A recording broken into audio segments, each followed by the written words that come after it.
కాసేపు మనం ఇలాంటివి వింటున్నప్పుడు నిజమే అని కాసేపు అనుకున్నా మళ్ళీ బయటికి వెళ్ళిన తర్వాత మనకి ఆటోమేటిక్గా వెంటనే చాలా గట్టి నమ్మకం దేని యందు ఉంది అంటే, ఇన్ని చెప్పినా మనం బ్యాంక్ బ్యాలెన్స్లు ఉండాలి, లేకపోతే అవి ఉండాలి, ఇవి ఉండాలి, పిల్లలు అమెరికా వెళ్ళాలి, మళ్ళీ అమెరికాకి వెళితే మనకు దక్కరండి, ఇవన్నీ మనమే అంటూ ఉంటాం. మళ్ళీ వాళ్ళ పిల్లలకి అమెరికాకి పంపిస్తాం, అక్కడ ఉన్నారని గర్వపడుతూ చెప్పుకుంటూ ఉంటాం, లోపల ఏడుస్తూ ఉంటాం, బయటికి నలుగురిలో స్టేటస్ సింబల్ లాగా చెప్పుకుంటూ ఉంటాం.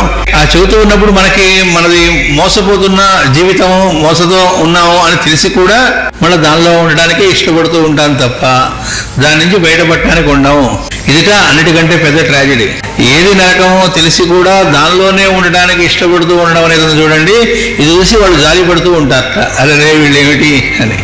అది వరకు మాస్టర్ గారు కూడా చెప్పారు. వేణుమాధవ్ గారి దగ్గరికి ఒక పిల్ల జాతకం తీసుకొని వాళ్ళ తల్లి వచ్చి, మా పిల్ల అమెరికా వెళుతుంది అని అడిగారట.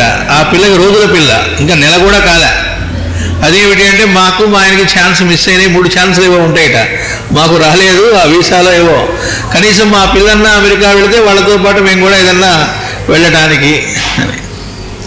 అంటే ఎంత గట్టి నమ్మకంతో మనం దేనికి ఎడలో ఉంటున్నామో అదంతా విసిగి వేసారి వాళ్ళు అక్కర్లేదనుకొని వాళ్ళు ఇటు తిరుగుతూ ఉన్నారు.